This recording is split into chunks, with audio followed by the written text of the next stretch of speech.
Welcome to the Streets and People podcast, where we explore having more transport options that are less hassle to use. Hosted by Get Around Caboolture, we bring you 3 types of episodes. People and Projects share stories of change. Not Everyone Drives gives voice to non-drivers. Road Rules 360 unpacks road rules for people outside a car. Music by Grand Project, and let's make our Grand Project reimagining streets made for people. Today we're doing one of our People and Projects episodes. I'm here in the studio with Professor Lynette Cheah. I know you, Lynette, because a couple of people suggested that I reach out to you because you're down at the UniSC Petrie campus studying transport, and I'm obviously interested in transport. We met, we've been to a couple of conferences together, so that's been really lovely. I'm here on Gubbi Gubbi country in Caboolture in Queensland. Perhaps you could say where you're calling from and also how you became interested in this whole area.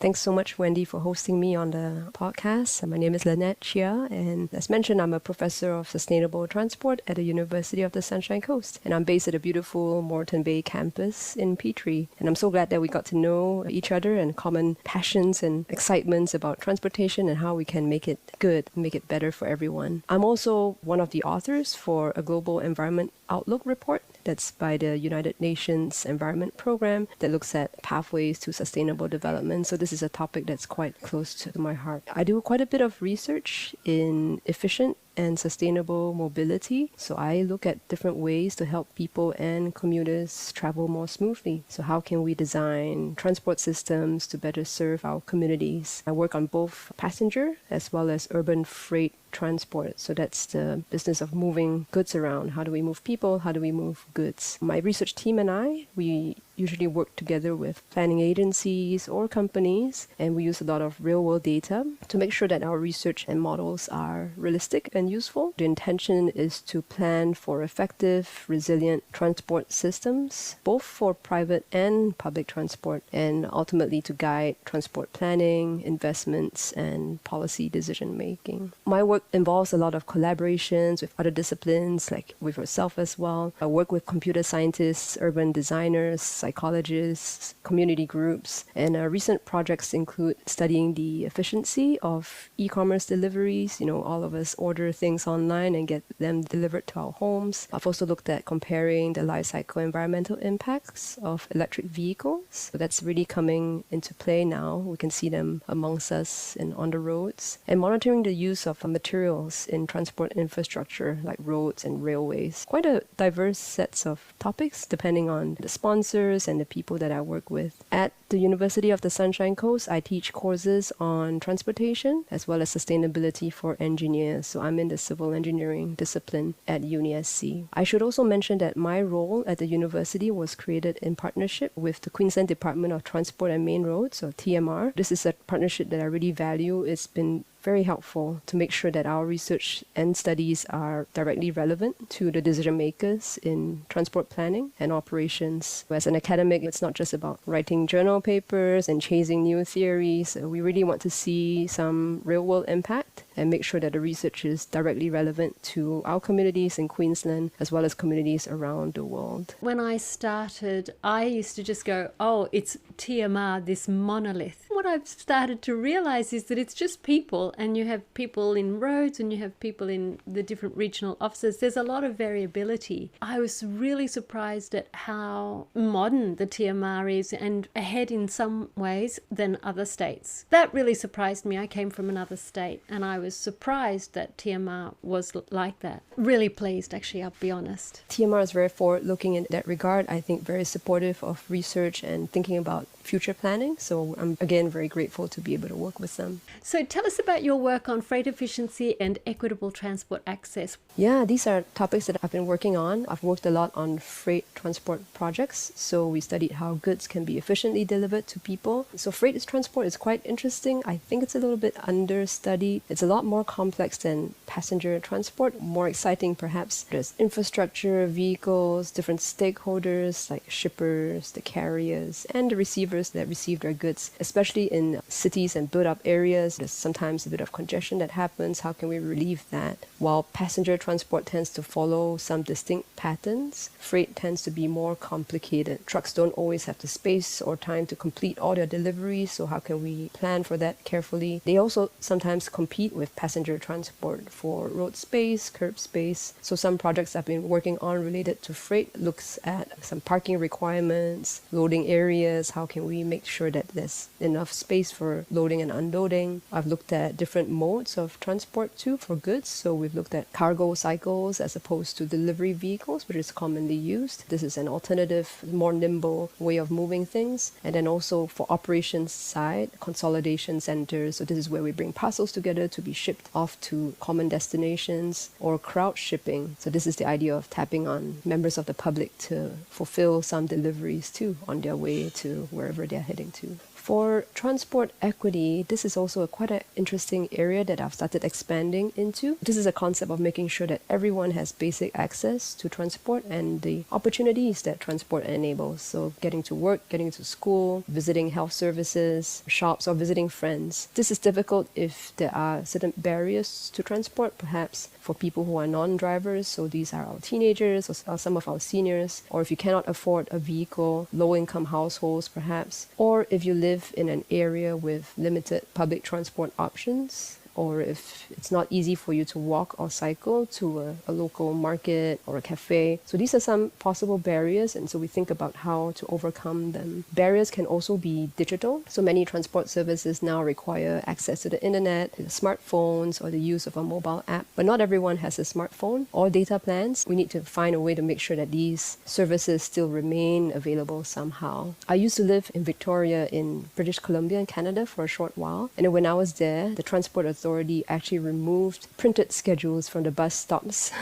They were hoping that commuters would access the live schedule through a mobile app. Given less predictable bus schedules, they thought the app would be a more reliable way to share the bus schedule and when it's going to arrive. But people didn't really like that move at all. Even though it was in the interest of bus commuters and users to get more accurate information, there was a backlash because not everyone has a phone. Quite shortly after that, they actually reversed the decision, and it was quickly realized that technology is meant to help people and serve people, not to create divides that it sometimes does. In addition to making sure that everyone can access jobs, healthcare, healthy food, and so on, public transport should also remain accessible and affordable to all. How do we make sure that that happens? And also, no community should experience maybe a disproportionate amount of traffic congestion or delays or pollution from road transport around us. Just sort of have to think about it as a strategy as a whole, and it requires a bit of long-term town planning to achieve transport equity. I came from a western suburb in Sydney, which is medium density, or certainly it feels more dense than where we are here on the outskirts. And I became very aware of how poor people are here. And that's a big focus of what we do at Get Around Caboolture, is more transport choice with less hassle. Things like the footpath quality makes a huge difference for people on mobility scooters. As you say, smartphones, the expectation that everybody has a smartphone. This is one of the questions that I've been looking at, the problem of classism in transport policy, because that's essentially what you're describing there in a less obvious way. Indeed. I think there are different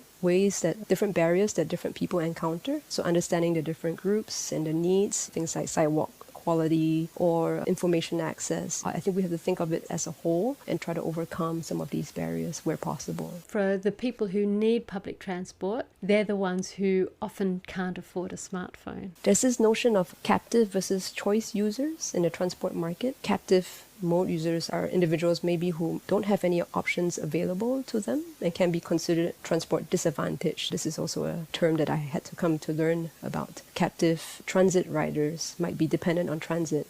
So these could be, again, the non-drivers that I referred to, or individuals who don't own a car. Captive drivers are those who have no other option than to drive a car to get around due to lack of public transport services, which could be real, truly lack of, or just perceived barriers that, maybe it's too difficult for me to hop onto the bus. In contrast to these captive users, you have choice users who do have these transport options available to them. How do we make more transport options available and avoid having this captive user concept? concept. We recently had Lisa Stafford on the show, and her research has looked into this term, trips not made. We'll put that in the show notes because it was such an interesting way of looking at it. We look at transport policies designed around the commuter, because the main source in Australia for transport decision making, the main data point, is the journey to work question. But that, of course, excludes everybody else. It's very, very narrow. Even people who do commute don't always commute. They do other trips too. So it's a very, very narrow band. I don't have a car, and I instantly think the bus service is too difficult to use, so I didn't even look at it. It may be useful, but I don't know because it's so cumbersome and difficult to use. So that strikes me as being one of those things that you've been looking into. I was just going to say that the trips not made is actually quite difficult for planners to get around because it's very difficult to get data on. So we have data on trips actually made, so you can compute like the journey to work and how that plays out. But for those that are never made, how would you know it, right? So that's one of the challenges for transport planners. Yeah.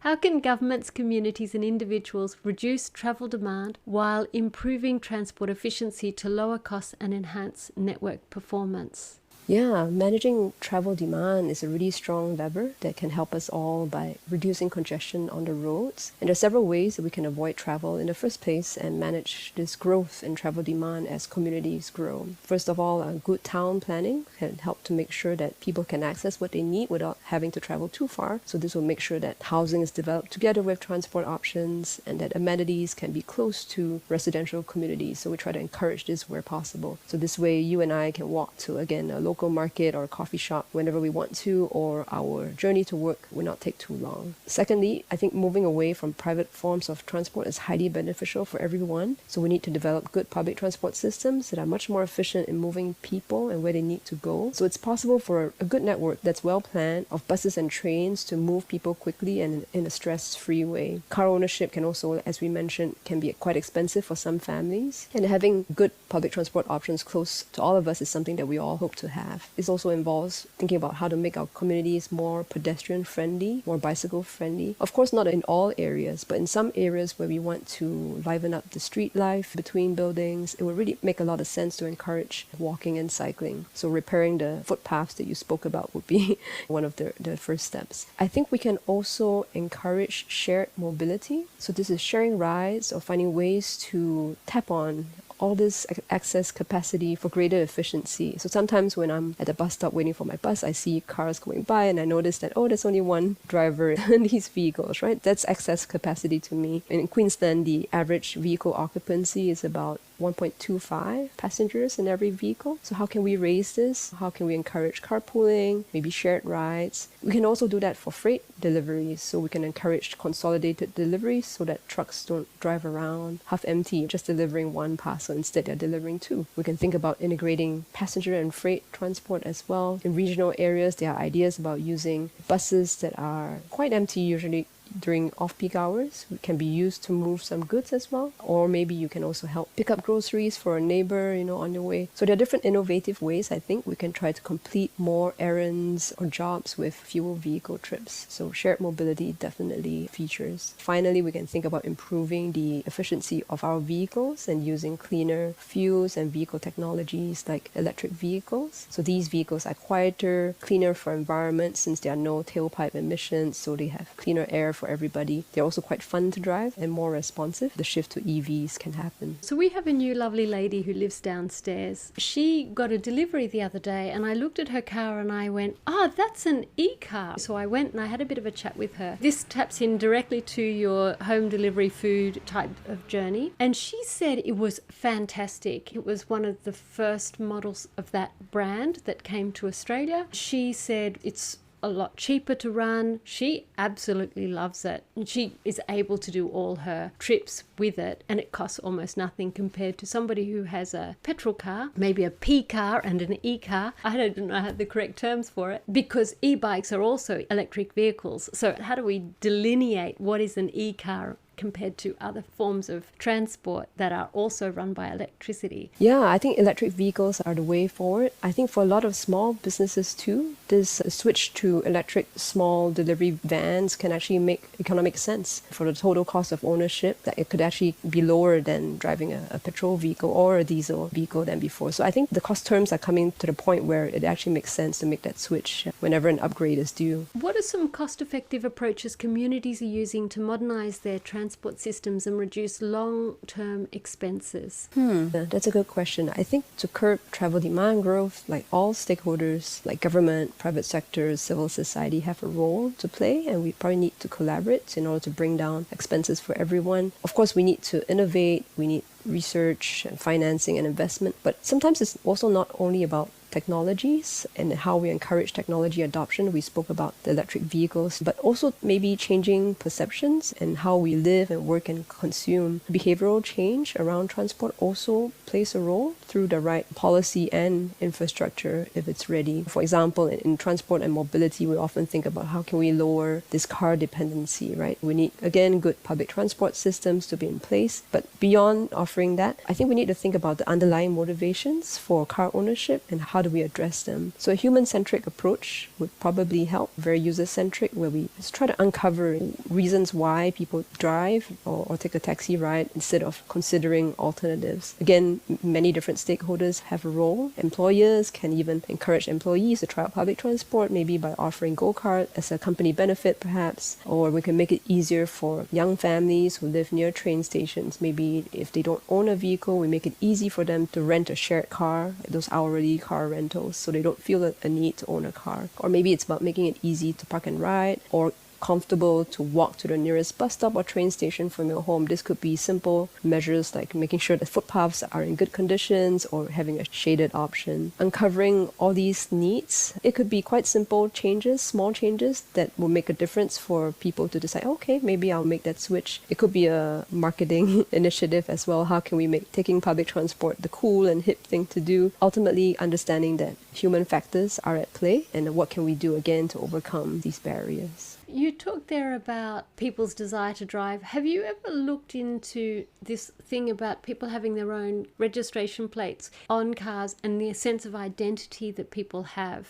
Has that been part of your research at all? I haven't looked at that personally, but I've seen the creative license plates around. I think this idea of the extension of the car as part of your identity, it's quite strong. I mean, people do invest in their vehicles and pride them. But at the same time, there's a market of users which they see the car more as a utility. I need to get from A to B, and how do I get there? There are different ways that people relate to the vehicles that they own. There's also this issue of increasing size of vehicles that we see on the roads. How do we overcome that? Is that safer for us or not? I think we have to think about that as well. We actually just had an interview with Robert Martin, and he has something called the mobility diet. It's a bit of a joke because at the bottom he's got things like kayaks and windsailing, bicycles, and anything that's human powered. He says this is a tool for a discussion, in fact. And as we were talking about this, I was thinking this might be quite a cool thing for you to bring into your research about how do we start to open the conversation, because it's got some quite quirky, fun things in there. It's not designed as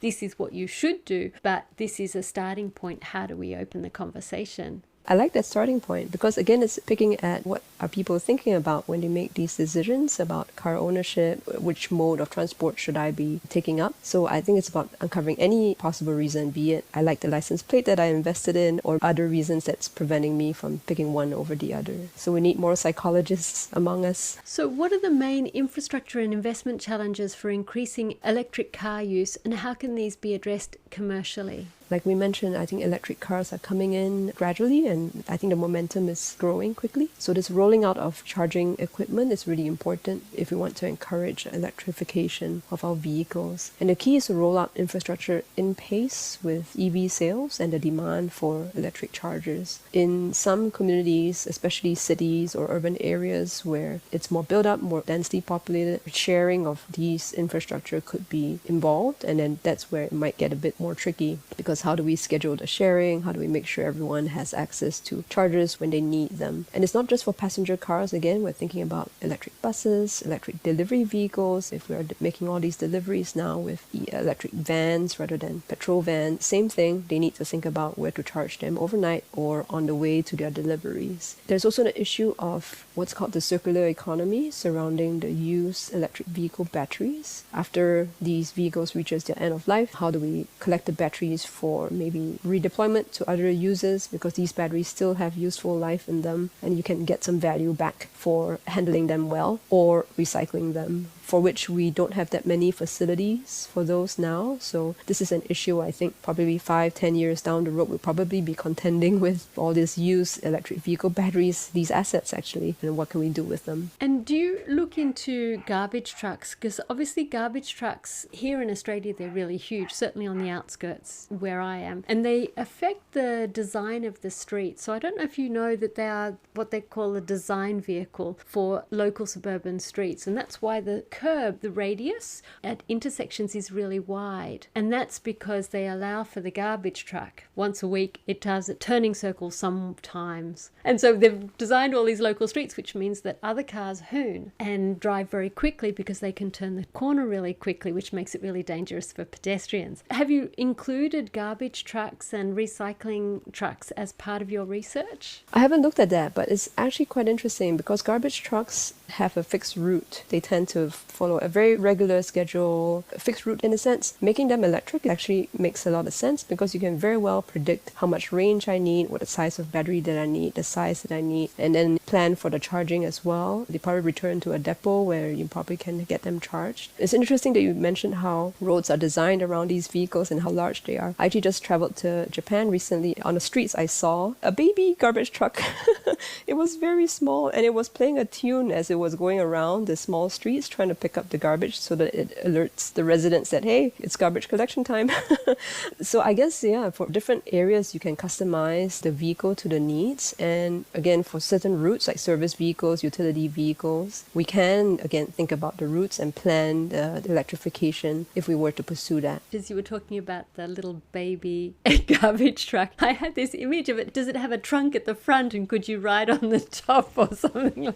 Just had the idea, because it would probably be about that size as opposed to one of these big huge ones. It actually looks just like a garbage truck just shrunken down. So it looks like somebody took it and it just made it a mini version. It was quite interesting. They also do kai trucks in Japan as well, these very small trucks, and I think they would be perfect for tradies because it just would reduce hugely their vehicle costs. They're not legal in Australia, unfortunately. So how can more efficient and financially sustainable transport systems improve service delivery and community well-being? Yeah, I think there are a lot of what's called co-benefits to think about if we promote more public transport and electric vehicles and so on. Well, first of all, we'll get cleaner air. So a lot of electric vehicles, again, have zero tailpipe emissions. I think we'll all enjoy a cleaner environment around our roads and so on. Probably quieter too. We spoke about transport options that promote social inclusion will be better for our economy too. So if all residents, whether you're in the city or in the suburbs, in regional areas, rural areas, have a way to easily meet up with friends, get to work, I think that we can all remain active and engaged in the economy and participate actively. That really enlivens